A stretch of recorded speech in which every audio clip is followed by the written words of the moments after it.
कांद्याचा एक्सपोर्ट ज्यावेळेस अमेरिकेला एक्सपोर्ट कांदा होत होता त्यावेळेस कांद्याला भाव 5,000 होता। त्यावेळेस एका रात्रीत एक्सपोर्ट बंद करण्यात आलं व 5,000चं मार्केट 1,000 रुपये झालं। आज कांद्याचे भाव अगदी 700 आणि 800 रुपये कांदा विकतोय। दिल्लीकरांना कांदा स्वस्त भेटला पाहिजे, जर स्वस्त नाही भेटला कांदा महाग झाला तर दिल्लीचं सरकार पडतं व दिल्लीचा सरकार पडू नये म्हणून शेतकऱ्याचं काँग्रेस असेल किंवा भाजप असेल शेतकऱ्याचं रक्त पिलं जातंय। आज कांद्याचं मार्केट आपल्याबरोबर काही शेतकरी आहे, कांद्याची एकंदरीत काय परिस्थिती आहे? कांद्याची एकंदरीत परिस्थिती इतकी बेकार झाली का 700, 800, 900 रुपये विकू राहिला हा कांदा। तर या भावात आपला खर्चसुद्धा फिटू नाही राहिला।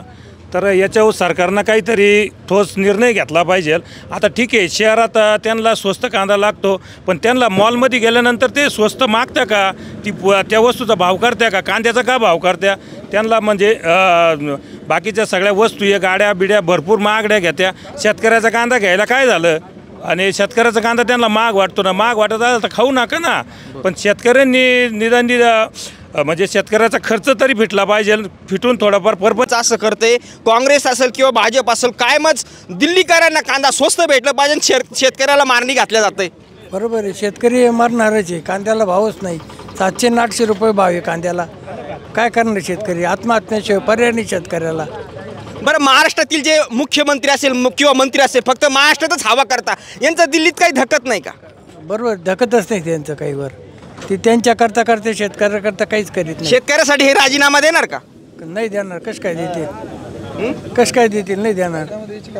काय वाटतं दादा या? दिल्लीवाल्यांनी कांदा खाऊच नाही, ज्यांना खायचं आहे त्यांनी प्रामाणिकपणे शेतकऱ्यांच्या व्यथा जाणून घ्यायच्या आणि एखाद्या 2 महिना जर महाग कांदा खाल्ल्याने काही मारणार नाही शहरातले लोक। नाही, विषय एकच आहे की ज्यावेळेस 5,000चं मार्केट राहतं, एक्सपोर्ट अमेरिका ज्यावेळेस चालू असतं त्यावेळेस हे लोक एक्सपोर्ट बंद करता, एका रात्रीत 5,000चं मार्केट 1,000 रुपये होतं। आज शेतकऱ्याची परिस्थिती काय झालेली आहे? शेतकरी मेटाकुटीला आलेला आहे एकदम, म्हणजे त्यांना एकरी 12,000 रुपये काढायला, 12,000 रुपये लावायला आणि एकरी बरोबर, आणि त्याच्यामध्ये खतं वगैरे, माणसांची पायाबडकी, मजूर मिळत नाही, याची पण त्यांनी नोंद घेतली पाहिजे ना। नुसतं कांदा 100 रुपये किलो झालं तर खा ना, काय बिघडतं? 1-2 महिना खाल्ल्याने काय होतं? नाही, आपले जे मुख्यमंत्री किंवा मंत्रिमंडळ आहे किंवा खासदार आहे दिल्लीमध्ये, हे इथं फक्त महाराष्ट्रातच हवा करतात, तिथं मांजरीसारखे शेळीसारखे गपचूप राहतात का? यांना तिथं कोणी विचारत नाही, फक्त महाराष्ट्रामध्ये लाल दिवा मागे पुढे पोलिसांचा ताफा घेऊन फिरायचं फक्त। शेतकऱ्यांची काही यांना देणं घेणं नाही, निवडून येणे फक्त मजा करणे बस। रस्ते नाही, कांद्याला भाव नाही, मेथीला भाव नाही, कशालाच भाव नाही। याच्यावर जरा व्यवस्थित त्यांनी विचारपूर्वक। सोयाबीनची पण परिस्थिती तीच आहे, 3 आणि 4 हजार सोयाबीन विकतंय आणि तेलाचे भाव काय आणि सोयाबीनचे भाव काय, म्हणजे फक्त शेतकऱ्याचं रक्त पिलं जात आहे। काँग्रेस असेल किंवा भाजप असेल, पक्ष कोणताही असो, यांना आहे ना ही सगळे एका ताटात खातात। त्याच्यामुळे यांना बाकीच्या माणसांची काही देणं घेणं। निवडून आले 5 वर्ष 4.5 वर्षानंतर हे फक्त आपल्याला चला या हॉटेलला, चला इकडं, बस, बाकी यांना काही देणं घेणं नाही। जगाचा पोशिंदा म्हणायचं आणि शेतकऱ्याचं रक्त प्यायचं। अहो, शेतकरीच महत्त्वाचं आहे। सरकार कुठले असू शेतकऱ्याला काही घेणं नाहीये, भाव द्या, फक्त भाव दिला पाहिजे। तुमचं फुकट काहीच नको त्यांना तुमचे 2 रुपये नको, काही नको, फक्त भाव द्या। आणि खताचे किमती किती 4 पट वाढल्या ना। काय वाटतं, शेतकऱ्याच्या कांद्याच्या भावात सरकार कायमच हस्तक्षेप करतं, तिकडं दिल्लीकरांना स्वस्त कांदा भेटला पाहिजे यासाठी रात्रीतून एक्सपोर्ट बंद केलं जातं। 5,000चं मार्केट 1,000 रुपयेवरून ठेवतो आणि आता म्हणता की आम्ही 350 रुपये अनुदान देतो। अहो, या सरकारची परिस्थिती काय माहिती का? आज जिथं काही शेतकऱ्याला कुठं काही मिळतं ना त्यावेळेस शेतकऱ्याचं सरकारचं दुखतं काय, आणि मग आमचा शेतकरी ज्यावेळेस रडतो ना त्यावेळेस हे सरकार आमच्यावर हसतं। आणि आज काय झाली परिस्थिती माहिती का?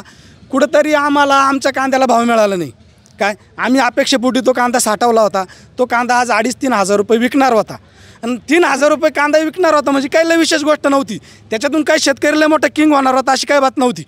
आमचा मुळातच 2,500 रुपये खर्च होता काय। तर मग आज सरकारने फक्त आमची व्यथा काय माहिती का? आज जर जिथं आम्ही 2,500 रुपये खर्च करतो आणि तोच कांदा आज आम्ही 700 रुपये विकतो काय, मग आम्ही जर एवढं करू शकतो तर सरकार आमच्यासाठी काय अनुदान जाहीर करणार आहे। पण अनुदान जाहीर करताना काय करणार आहे माहिती सरकार माहिती का? ज्यावेळेस आम्ही ओरडणार आहे काय, आम्ही आंदोलन करणार आहे त्यावेळेस सरकार कुठेतरी अनुदानाचं हत्यार उपासणार आहे। पण तिथं किती देणार माहिती का? 300-400। अहो, आमचा जर 2,500 रुपये खर्च आहे आज, तर आम्हाला 300-400 अनुदान। आज आम्ही म्हणतो आम्हाला 2,000 रुपये अनुदान मिळालं पाहिजे त्यावेळेसच आमची कुठंतरी हे थांबणार आहे, काय झालेली नुकसान थांबणार आहे. आम्ही काय लय मोठे किंग होणार नाही. माझा विषय एकच आहे की दिल्लीकरांना कांदा स्वस्त भेटला पाहिजे. हां. बरोबर. मग त्यासाठी शेतकऱ्याचं मार्केटमध्ये एक्सपोर्टमध्ये हस्तक्षेप करायचा.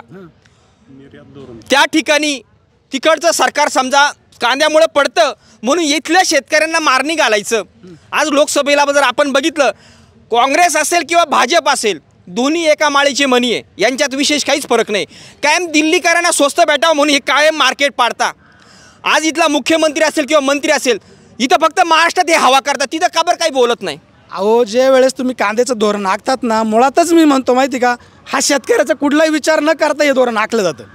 याचं कारण असं आहे की तिथं जे बसलेले लोक आहे ना, मी सांगतो आज शासनाचे प्रतिनिधी असू नाही तर कृषी मंत्री असू, जो केंद्राचा जो कृषी मंत्री ना, यांना ह्या कांद्याचं नॉलेजच नाही. अहो, एक सरळ सोपं उदाहरण सांगतो का, जगात देशाला श्रीमंत करणारं पीक शेतकऱ्याच्या हातात आहे कांदा. पण त्या कांद्याला आज तुम्ही कवडी माल भाव विकतात का माहिती का, या सरकारच्या चुकीच्या धोरणामुळं. मग ना शेतकऱ्याचा फायदा होत नाही ना सरकारचाही फायदा होत नाही. याच्यातून काय होतं माहिती का, शेतकरी संपतो. आणि सरकारचं जे धोरण आहे ना, आज फक्त शेतकरी संपवणे हेच सरकारचं धोरण आहे. त्यांची राजकीय दुकानदारी चालली पाहिजे, लोकांना स्वस्त भेटलं पाहिजे. आज सोयाबीनची काय परिस्थिती आहे, सोयाबीनला किती कष्ट आहे करायला, 4 महिने पीक आहे, खर्च आहे, भानगडी आहे. आज विषय केला तर आज सोयाबीनचं काय मार्केट आहे? 4300 रुपये भाव आहे सोयाबीन. मला सांगा 4300 रुपये का, म्हणजे तेल त्यांचं 100 आणि 150 रुपये किलो विकतं. मग म्हणजे शेतकऱ्याचं एक काँग्रेस असेल किंवा भाजप असेल, हे फक्त शेतकऱ्याचं रक्त पिता लोकांना स्वस्त गेलं पाहिजे, यांची राजकीय दुकानदारी चालली पाहिजे का? अहो, त्यांची दुकानदारी, तुमची राजकीय दुकानदारी चालवताना तुम्ही शेतकरी कशाला टार्गेट करता? तुम्ही काय जगाचा पोशिंदा आम्हाला म्हणता ना, आम्हाला टार्गेट करून तुमचं राजकारण भागवतात का तुम्ही? कधी कधी शेतकऱ्याचा विचार करा ना, शेतकऱ्याच्या बांधावर या, शेतकऱ्याचे आज किती नुकसान झाली याचा विचार करा, शेतकऱ्यांनी किती कांदे फेकले याचा विचार करा ना तुम्ही. समजा इलेक्शन आलं तर शेतीमालाला भाव असतो, मग इलेक्शन आल्यावरच शेतीमालाला का भाव असतो? इतर वेळेस का नसतो शेतीमाला? मागच्या वर्षी समजा मागच्या पंचवार्षिकला शेतीमालाला बाजार 4000 5000 कांदे विकले गेले, बरोबर. मग यंदाच्या वर्षी का नाही?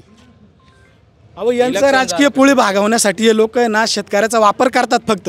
आज शेतकऱ्याची परिस्थिती काय आहे, आज शेतीची परिस्थिती अशी असल्यामुळे अगदी एखादा जर लग्न जर करायचं म्हटलं तर शिपायला तरी लोक पोरगी देत्या. अहो, शेतकऱ्याला देत नाही. अहो, शेतकऱ्याच्या मुलाला पोरगी देताना तुम्ही 10 वेळेस विचार करतात. काय का मिळेल या सरकारच्या चुकीच्या? आता 1 गुंठाभर जमीन नसली, सर्व्हिसवाला जर असला तर 1 गुंठाभर जमीन नसली तरी पोरगी द्यायला तयार आहे आज. म्हणजे एवढा शेतकरी तुम्ही तुच्छ समजले गेले का? तुम्ही याच्यात कोण आहे? हे सरकार जबाबदार आहे ना, याला तुम्ही हमी भाव द्या शेतकऱ्याला. हा शेतकऱ्याचा उद्रेक आहे ना, महाराष्ट्र सरकार आहे पण आणि केंद्र सरकार यांना 100% यांना अडचणीत आणणार. शेतकऱ्याचा उद्रेकच असा केला. हो, तुम्ही वर्षभर शेतकऱ्याचा विचार केला काही? आज मला सांगा, आज महिन्यापासून शेतकऱ्याची वाईट परिस्थिती, एकदम वाईट परिस्थिती.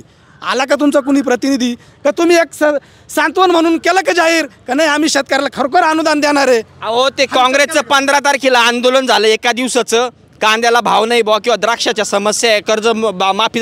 एका दिवसाच्या आंदोलनाने काय होतं बघा, समाज म्हणून बोलत नाही, पण जरांगे पाटलाचं आंदोलन झालं, सरकार मेटाकुटीस आलं का नाही, काहीतरी निर्णय घ्यावा लागला का नाही? यांचे आंदोलन काय आहे असे? त्याच पद्धतीने शेतकरी सुद्धा आहे ना, आता शेतकऱ्याच्या मागे खूप संघटना आता तयार आहे. आमचा सुद्धा उद्रेक झालेला आहे आज, कारण की जी दयनीय परिस्थिती झाली ना, ही केवळ फक्त सरकारच्या चुकीच्या धोरणामुळे झालेली आहे. आणि याच्यावर आता शेतकरी संघटनासुद्धा शेतकऱ्याच्या मागे उभे आहे. आम्ही एरवी ह्या पक्षाला मतदान कर, त्या पक्षाला मतदान कर, पण आम्ही तुम्हाला सांगतो आता एक मतानं आम्ही शेतकऱ्याच्या कायावर घेणार आहे. प्रत्येक संघटनेमागे आम्ही उभे राहणार आहे आता ठामपणानं. काय कांद्याची आता परिस्थिती काय, किती कांदे साठवले त्यांनी, एकंदरीत काय शेतीची परिस्थिती तुमची? शेतीची परिस्थिती माझी अशी आहे, आज मी 2-250 क्विंटल कांदा साठवला होता. अपेक्षा होती कुठंतरी आपलं झालेलं कर्ज काहीतरी फिटल, पण आज आमच्या कांद्याच्या भरोशावर आमचा 1 रुपयाही कोणाला फिरला नाही. आम्ही यावर्षी पूर्ण कर्जबाजारी झालो. आणि विशेष म्हणजे काय माहिती का, आज आमच्या मुलांच्या शाळेचा खर्च, आमच्या घरात कोणी आजारी असेल याचा खर्च, आज शेतकऱ्याला कुठलंही काही परवडत नाही. खरं आज शेतकऱ्याची व्यथा आहे. आणि आज जर तुम्ही शेतकऱ्याचा विचार नाही केला तर भविष्यात 100% शेतकरी तुमचा विचार करीलच. या ना पुढे. मला सांगा, म्हणजे एक मिनिट, समजा कृषी मंत्री बदलून जर तुमचे बाजार बदलत असतील, मग कृषी मंत्री जर तुम्ही एक थोड्याशा कारणानुसार कृषी मंत्री बदलावला, बरोबर आहे, मग कृषी मंत्री बदलून जर काही समाजात काही बदल झाला का? कोणते मंत्री कुणी केलं काय बदल होणार? काय बदल झाला? मला एक कृषी सांगा. मंत्री बदलून काय बदल झाला? शेतकऱ्याला काही भेटलं का? थोडं पुढे या, त्यांच्या दावणीला बांधला का थोडं पुढे मला सांगा, आज तुमचे कांदे किती साठवले होते आणि एकंदरीत तुमची शेतीची परिस्थिती कशी? अहो आता खूप भयानक परिस्थिती आहे शेतीची. 300 क्विंटल कांदा साठवला होता, तो 100 क्विंटल सडून गेला. खूप भयानक परिस्थिती आहे ना. आज तो कांदा तेव्हा 2000 रुपये क्विंटलनं विकला असता, आज आत्ता 700 आणि 800 रुपये परिस्थिती आहे. खूप अपेक्षापोटी यांना हे सरकार आश्वासनं देतो खोटे खोटे, का कर्जमुक्ती करू, हे करू ते करू, पण काहीच आता मुळात काहीच होऊ नाही राहिलं त्यांचं. मोदीजी बोलले होते की पिंपळगाव बसवंतला आम्ही कांद्यासाठी, ते त्यावेळेस पण बोलले होते का खरोखर कांद्याची परिस्थिती खूप वाईट आहे, कांदा अगदी कधी कधी आम्हाला रडवतो आणि शेतकऱ्याला कधी कधी रडवतो. पण ते बोलले का पिंपळगाव बसवंतला कांद्यासाठी फूड प्रोसेसिंग प्रोजेक्ट आणणार व कांद्यासाठी चांगले दिवस आम्ही काहीतरी करणार. तुम्हाला सांग का, विदर्भामध्ये सुद्धा कापूस शेतकरी, संत्रा शेतकऱ्यासाठी तिथं फूड प्रोसेस आणणार आणि चांगले शेतीची प्रगती करणार. पण मोदी काय करता, अच्छे दिन घुमने फिरने में अच्छे दिन गए. अहो त्यांचे फक्त आश्वासन आहे, फक्त विलक्षण पुरतं अच्छे दिन म्हणता आणि पूर्ण बरखास्त करून टाकता. हे फक्त विलक्षण पुरतंच नियोजन आहे त्यांचं आलं. बाकी मुंबईला आता विलक्षणचा याचं नगरपालिकेचं विलक्षण आहे, ते फक्त आता फुकट कांदा त्यांना देणार, विलक्षण जिंकून घेणार आणि शेतकरी हवालदिल करणार. त्यामुळं माझं असं नियोजन आहे, म्हणजे सरकारला सांगू इच्छितो का सरकारनं निर्यात धोरण आखलं पाहिजे व्यवस्थित. कांदा बांगला बॉर्डर चालू करणार ही फक्त अफवा आहे त्यांच्यावाल्या. मला एक विषय, काँग्रेस आणि भाजप दोन्ही एका माळीची मणी, हे दोघं पण शेतकऱ्याचे रक्त पिता. माझा आरोप आहे डायरेक्ट हा. मेन म्हणजे ऐकून घ्या, सगळ्यात मेन लोकसभेमध्ये ह्याच कांद्यावरून लोकसभेने धडा शिकवला. नाशिकमधलं शीट पडलं. ऐका, ते म्हणत्या का मालेगावमध्ये मुस्लिमांचं मतदान होतं म्हणून ते इथून मागं मुस्लिमांचं मतदान नव्हतं का? ऐकून घ्या 2 मिनिटं. नगरमध्ये पण ते झालं, पण यांचा पुरा सुपडा साफ व्हायला पाहिजे. म्हणजे दिल्लीकरांच्या भीतीपेक्षा त्यांना इकडची शेतकऱ्याची भीती वाटायला पाहिजे होती. अहो शेतकरी तुम्हाला लोकसभेला दाखवलं, पण आता अजून सुपडा साफ व्हायला पाहिजे होता यांचा. येणाऱ्या काळामध्ये तुमचा सुपडा साफ केल्याशिवाय शेतकरी राहणार नाही. कारण की का माहिती का, तुम्ही आता शेतकऱ्याच्या अन्याय करून तुम्ही शेतकऱ्याच्या मागं लागले तुम्ही आता खऱ्या अर्थानं. मग आता शेतकरी सुद्धा तुमच्या मागं लागणार आहे. शेतकरी ज्यावेळेस मागं लागेल ना, तर त्यावेळेस तुम्हाला खरं पळता बोई थोडी होईल. तुम्ही काय उपकार करता का आम्हाला? तुम्ही 9 लाख कोटी कर्ज काढित आज, 9 लाख कोटी कर्ज काढित तुम्ही. मग याच्यात शेतकऱ्यासाठी तुम्ही काय राबवलं? बरोबर वाहू द्या ना. तुमच्या राजकारणासाठी तुम्ही हजारो कोटीने कर्ज काढित्या, तुम्ही हजारो कोटीने खर्च करता. मग करा ना शेतकऱ्यासाठी हजारो कोटीने खर्च करा. आमचा शेतकरी कर्जमुक्त करा. शेतकऱ्याला तुम्ही आज अनुदान जाहीर करा. नाही, एक विषय कसा आहे सगळ्यात मेन, आता समजा इथले मुख्यमंत्री आहे किंवा मंत्रिमंडळ आहे किंवा खासदार आहे किंवा दिल्लीमध्ये यांचं काहीच, इथं फक्त महाराष्ट्रात हे हवा करतात, पण दिल्लीमध्ये कांद्याच्या प्रश्नाच्या बाबतीत यांनी काहीतरी मोठा आवाज काहीतरी करायला पाहिजे होते. ते करत नाही. राजीनामा देणार आहे का आता हे कांद्यावरून? तुम्ही एकच विचार करा का तुम्ही तुमचं सरकार टिकलं पाहिजे, तुमची सत्ता टिकली पाहिजे, तुम्हाला सगळं मिळालं पाहिजे. तुम्ही याचा विचार करत्या आणि ह्या जगाचा पोशिंदा म्हणून आम्ही सगळं चालवतो. एखादं म्हणत असेल ना मंत्री संत्री, त्याला म्हणा हे तिथं मार्केटमध्ये नाही तर शेताच्या बांधावर आहे. शेतकरी काय करतो पाय, हा देशाला नाही या जगाला पोषणार हा कोण माहिती? शेतकरी. आणि त्या शेतकऱ्यावर तुम्ही अन्याय करू राहिले आज, आणि शेतकऱ्यावर जो अन्याय झाला याचा उद्रेक होणार आहे. आणि या उद्रेकाला सामोरं जायची ना ताकद तुम्ही ठेवा म्हणावं. आता दुसरी गोष्ट, नाफेडचा एक विषय. नाफेडचा जर विचार केला तर नाफेड म्हणजे व्यापारी आणि शेतकरी यांचे मुंडके मोडण्यासाठी नाफेड आहे, शेतकऱ्याच्या कल्याणासाठी नाफेड नाही आहे.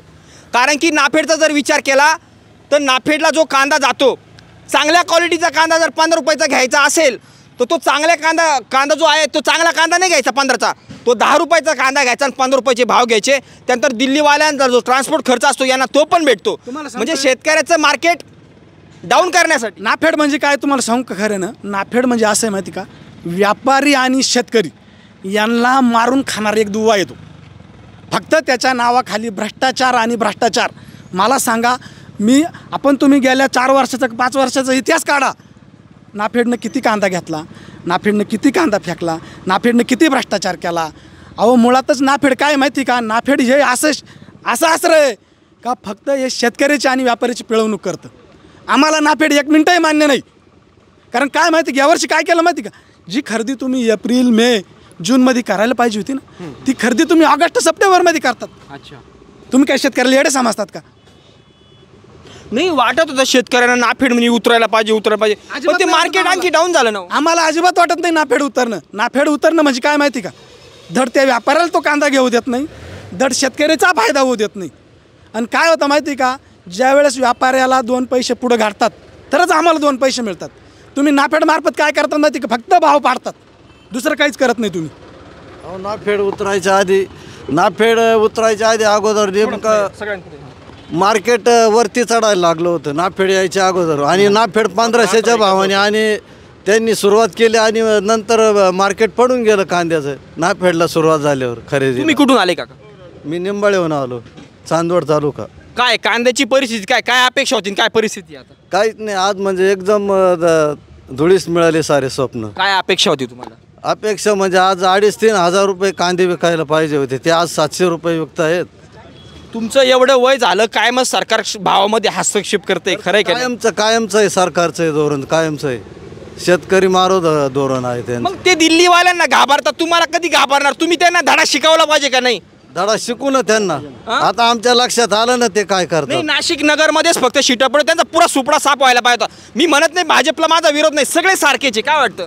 हो, याला शेतकऱ्याची भीती वाटली पाहिजे. शेतकऱ्याची भीती वाटायसारखंच आता आम्ही करू. शेतकऱ्याला एकदम मातीत घातलेलं आहे त्यांनी. परत शेतकऱ्याचं नाव घेतलं नाही पाहिजे. असंच करू आता, असंच करू. काय वाटतं काका?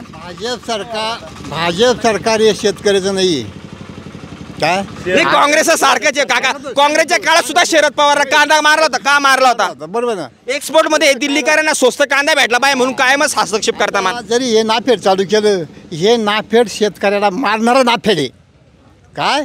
आणि जे आहे ना व्यापारी बोके, त्यांना ताजं करणार नाफेड. सांगा नाफेड कोणाचा माल घेऊन राहिला आता? व्यापारी तुमचा घेतला का? मी सांगतो ना, व्यापाऱ्याचा माल. आमचा माल व्यापाऱ्याने घेतला आणि व्यापारी कोण? आमचा कोण 10 रुपये भावानं घेतला आणि व्यापारी आज 20 रुपये भावानं नाफेड देऊन राहिला. तो माल कसा आहे? अगदी थर्ड प्रतीचा माल आहे. साला माझा माझी पिकं उभी आहे, माझा माल कसा आहे पहा तुम्ही. लगेच माल पहा तो आज काय भाव जातो. हो हाय किती? 800 क्विंटल माल आहे माझा. 800 क्विंटल. तुम्ही का रायपूरचा आहे? माझी सरपंच. काय परिस्थिती शेतीची तुमची? अति बिकट परिस्थिती. मजुरी द्यावा किती? मला एक सांगा काका, मजुरी द्यावा किती? हो इतर खर्च करायचा कस काय? हो फेकावं किती? अति बिकट परिस्थिती. 35 रुपये जर तुम्ही भाव जाहीर करत्या घेण्यासाठी, मग 1435 रुपये भाव तुम्ही कोणत्या निकषावर जाहीर केला? काही निकष तुम्ही मांडले का?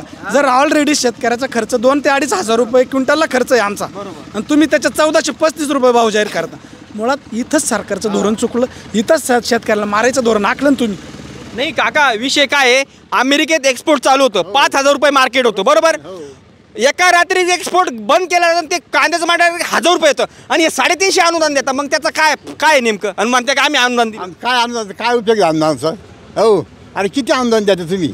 10 क्विंटलसाठी, 20 क्विंटलसाठी, 100 क्विंटल. शेतकऱ्याला अनुदान द्यायचं म्हणजे अनुदानात सुद्धा भ्रष्टाचार. त्या अनुदानात सुद्धा भ्ष्टाचार. आमच्याकडे जे येतं ना त्याच्यात सुद्धा भ्रष्टाचार. आम्हाला अनुदान जाहीर करायचं, आम्हाला येणार का 500 क्विंटलचं का 1000 क्विंटलचं? तिकडं सरकारच्या दप्तरी 4 पट मंजूर होणार, मधलेच लोक ते खाणार. अशी काका तुम्हाला एकच सांगणं, हे बघा नाशिक नगरला लोकसभेमध्ये यांचे शीट पडले होते, काँग्रेस असेल किंवा भाजप असेल. आता तुमची पुढील भूमिका, ते दिल्लीवाल्याला घाबरतं ना, ते पडू म्हणून शेतकऱ्याची भीती त्यांना कधी वाटेल? आम्ही ठरवलं काय करायचं. आम्ही सुद्धा आम्ही आता पैशाला भ्रष्टाचार आम्हाला लाचारी पत्करणारच नाही. तू जर सांग आला बाई एखादा घे 10,000 रुपये माझ्यासारख्याला, तुझे 10,000 तुझे खिशात राहू दे बाडव्या. हो पुढचं काय करायचं ठरव. अरे आम्ही भिकारी झालो रे. अहो 50 एकरचे बागेदार आम्ही भिकारी व्हायची पडायला. भिकारी आमच्यापेक्षा मजूर बारा. तो 300 रुपये घेतो आणि आरामशीर 4 झोपतो. आम्हाला रात्री सांगा ना 800 क्विंटल मालाचं काय होईल? काय जातं काय भाव जाणार? तुम्ही माझा माल पहा कसा आहे. अवघड आहे, खूप अवघड. काय प्रतीचा भाव जायला पाहिजे. दाखवा त्यांना. हा पाहायला चालत आणि मी रायपूरचा आहे, माझी सरपंच माझी 40 पाल झाला. काका परत तोच विषय, मुख्यमंत्री असेल किंवा मंत्रिमंडळ असेल, महाराष्ट्रात यांची खूप हवा आहे, पण ते दिल्लीमध्ये काय शेळी होऊन इथं वाघ आणि तिथं शेळी, तिथं काहीतरी बोलायला पाहिजे. रस्ताच नाही ना, त्याने आवाज उठाय पाहिजे. हो, आता राजीनामा देणार की कांद्यावरून? कशाला राजीनामा? कोणीच राजीनामा देत नाही. जरा जो येतो ना दिला ना आमच्या कांद्यावरून, मी सांगतो आमचा शेतकरी नाही पूर्ण मार्केटमध्ये त्या सत्कार केल्याशिवाय राहणार नाही. फक्त आमच्या कांद्यासाठी एखाद्या मंत्र्यांनी राजीनामा देऊन दाखव. काहीच नाही राजीनामा. अहो किती भ्रष्टाचार करतात तरी कोणी राजीनामा, यांना 60 कोटी खाली, त्यांना 70 कोटी खाली, सांगा कोण काय कांद्यासाठी कोणी एखाद्या मंत्र्यांनी राजीनामा दिला ना, अरे आम्ही त्याच्यासाठी काही करू शेतकरी आमचा. अरे आमच्या बँकेवर 10,000 रुपये थकले तरी तिच्या आमच्यावर कार्यवाही. आमच्या हं? कांद्यासाठी अरे मादरचे तो तुमचे यांचे घ्या ना, सांगा एनडीसीची काय परिस्थिती झाली. एनडीसी कोणा खाली? संपली ना. हरामखोरांना खाली, जे डायरेक्ट होतं ना त्यांनी खाली. आज आणि आज शेतकऱ्यावरती 4 अंजलीची पाळी आली. एकदम बरोबर आहे. हं? आता शेतकऱ्यांनी एक झालं पाहिजे, धडा शिकवला पाहिजे. मग होणार होईल, काहीतरी होईल. दादा तुम्ही कुठून आले? दादा तुम्ही कुठून आले? तुम्ही कुठून आले? येवला तालुका नेरखेड. मला एक सांगा, काँग्रेस असेल किंवा भाजप असेल, यांचा कायम दिल्लीच्या लोकांना स्वस्त भेटलं पाहिजे, कायम इकडच्या शेतकऱ्यावर अन्याय केला जातो, तिकडं सरकार पडू नये म्हणून शेतकऱ्यावर कायम अन्याय केला जातो, कांद्याचं मार्केट कायम कसं डाऊन राहील असा विचार केला जातो. नाशिक नगरला मागच्या वेळेस कांद्यावाल्यांनी धडा शिकवला, ती शीटं पडली पाहिजे. त्यांना दिल्लीवाल्याची भीती वाटते, शेतकऱ्याची भीती त्यांना कधी वाटणार? पुरा सुपडा साफ झाला पाहिजे का नाही? सुपडा साफ तर होणारच आहे इथून पुढं, कारण शेतकरी आता सध्या युवा जास्त शेतकरी हो राहील, आणि जास्त करून कांद्यामध्ये उतरले होते, कारण मागच्या 2-3 वर्षामध्ये 2,000-3,000 असं मार्केट होतं. पण असं इलेक्शन आलं का ते काय करता, भाव वाढवून देता, शेतकरी खुश करता, आणि रात्रीतून ते निर्यातबंदी करून देता. निर्यातबंदी झाल्यामुळं तो कांदा 1,000 रुपयावर येतो, आणि ते शेतकरी लगेच विसरून जातो. त्यांनी अनुदान दिलं 350 रुपये अनुदान देतं, आणि अजून काहीला तर अनुदान भेटलं पण नाही. तरी काही शेतकरी म्हणत्या हिंदू खत्रे मी म्हणत नाही का नुसतं भाजपला, यांना प्रत्येकाला धडा कायम शिकवलाच पाहिजे, नाही का? नाही, हे हिंदूच्या नावाखाली लाभतं जाय रे. भाजपवाला नाही, भाजपवाल्याने काय केलं माहिती का, तो कोणी भ्रष्ट नेत्याला घ्यायचा आणि यांच्याकडे क्लीन होऊन जातो. आता यांनी अजित पवार झालं, छगन भुजबळ झालं, यांचे अगोदर यांच्यावर खटले दाखवले, यांच्यावर पार एखादं ते केलं, आणि यांच्याकडे आले का लगे क्लीन होऊन गेले. असे काँग्रेसचे नेते. आले नेमके गाव सांगा तुमचं? कोपरगाव. काय किती क्षेत्र आहे तुमचं? 2 एकर. किती कांदे होते, किती साठवले, किती सडले? काय सडायचं प्रमाण जादा आहे, निसर्गाची साथ नाही, निसर्गाचं वेळोवेळी नुकसानी होत्या, फक्त घोषणा होता कागदावर, आणि शेतकरी तसाच राहतो. सोयाबीनचं मार्केट आज 3,000 3,500 विकल्या जातं. गोडतेल घेतलं तर 100-150 रुपये किलो विकल्या जातं. मला सांगा, शेतकऱ्यावर अन्याय किती वेळ? शेतकऱ्याचं रक्त हे दोघं पण पिता, काँग्रेसवाले पण आणि भाजपवाले पण. आता दिल्लीवाल्यांना स्वस्त भेटला पाहिजे कांदा.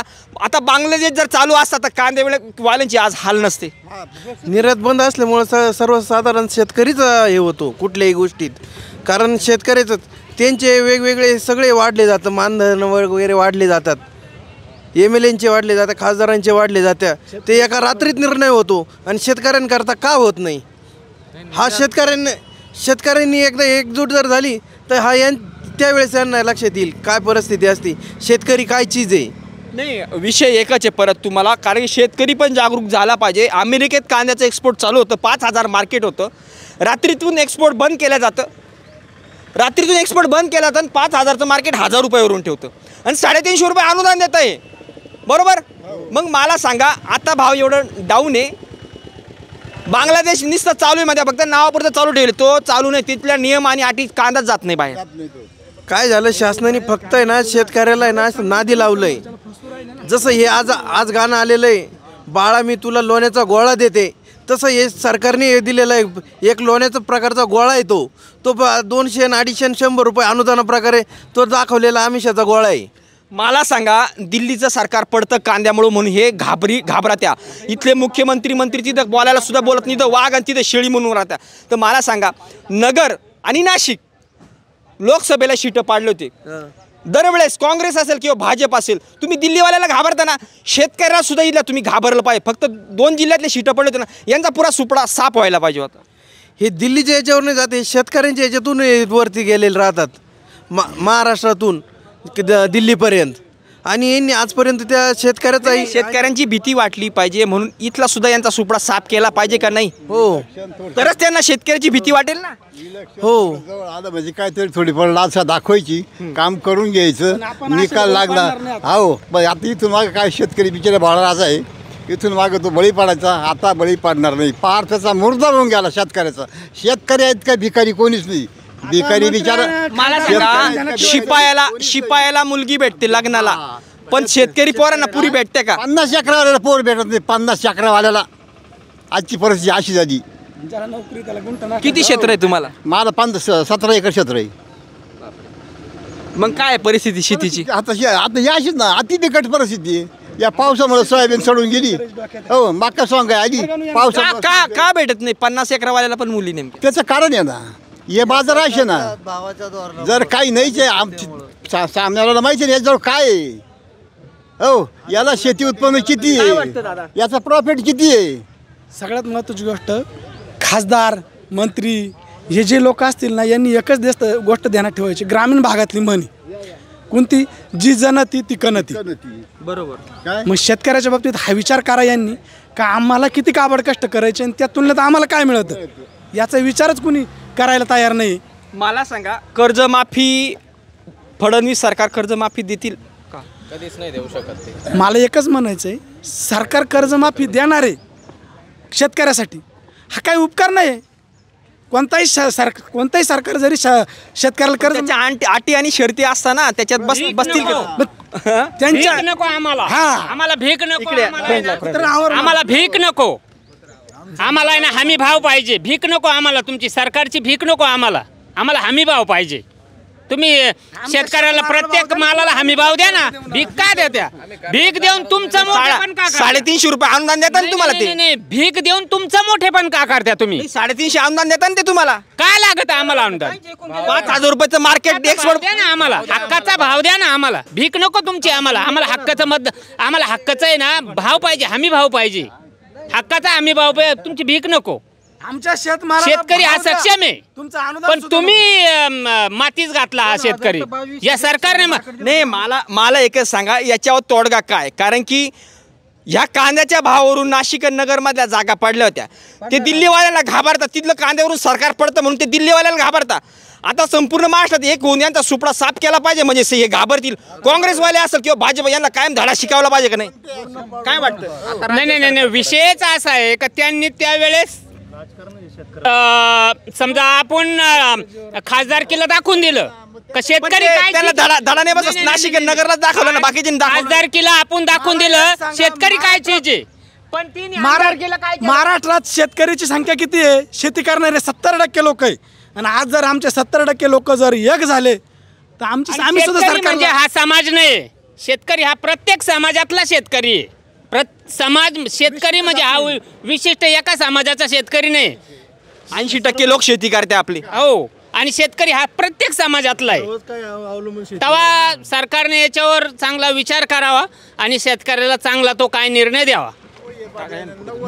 दादा, तू कुठून आलेला आहे नेमकं? काय गाव? कोपरगाव तालुक्यातून मुरवीसोर इथून आलेलो आहे. मला एक सांग, तुझं वय काय? माझं वय 29 वर्ष. 29. आत्तापर्यंत वाल्यावर काय मान्य होतं? दिल्लीवाल्यांना स्वस्त भेटला पाहिजे, जेणेकरून त्यांच्या निवडणुकामध्ये त्यांना प्रॉब्लेम नाही आला पाहिजे, त्यांची शीटं पडले नाही पाहिजे. कायम शेतकऱ्यावर अन्याय होतो. एक्सपोर्ट बंद केलं तर काय वाटतं? हे चुकीचं धोरण आहे शेतकऱ्यांबद्दल. त्यामुळं तर शेतकरी मातीत गेला ना. हे तरुण शेतकरी, आम्हाला आज शेती करणं मुश्किल झालं आहे.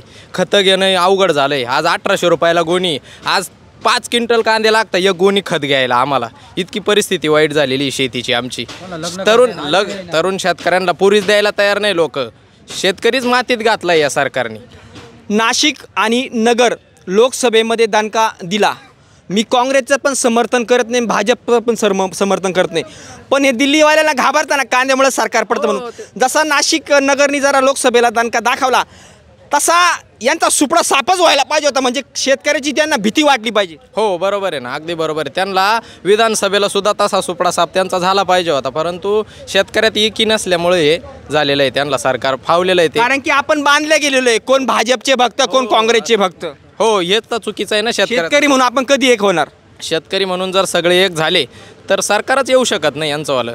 शेतकरी एक झाल्यानंतर ते ठरवतील ते सरकार तयार होईल. आणि शेतकरी हा एक समाज नाही, सर्व समाजातून शेतकरी ना, प्रत्येकाला गरज आहे ना.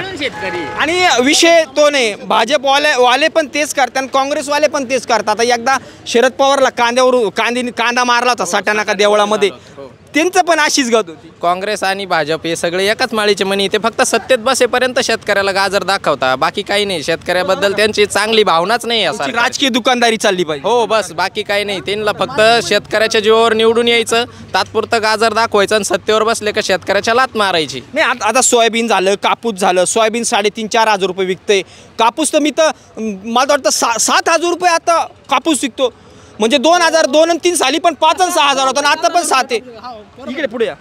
अहो सोयाबीन आम्ही जेव्हा सोयाबीन साठवली तेव्हा 4700 रुपये होती. आम्ही साठवून ती 3800 रुपयांनी विकावं लागली. आम्हाला इतकी वाईट परिस्थिती. आम्हाला 1,000 रुपये क्विंटलनी सोयाबीन मागं तोटा आला. अक्षरशः खर्च सुद्धा निघला नाही. यंदा सोयाबीन पेरण्याची सुद्धा इच्छा नाही शेतकऱ्यांची, नव्हती बी. शेतकऱ्या एखादा शिपायाला पोरगी भेटते पण शेतकऱ्यांना पोरी भेटत नाही ना. शेतकऱ्यांच्या मुलांचे लग्नच व्हायला तयार नाही ना. शेतकऱ्यांना पोली देतील कशा, त्याची परिस्थितीच त्या मापात राहिलेली नाही ना. अहो आम्हाला मार्केटला येतो कांद्याच्या लहान पोराला खाऊन यायला सुद्धा पैसे शिल्लक राहत नाही. ही परिस्थिती तयार झालेली शेतकऱ्यांची, ही सरकारने केलेली.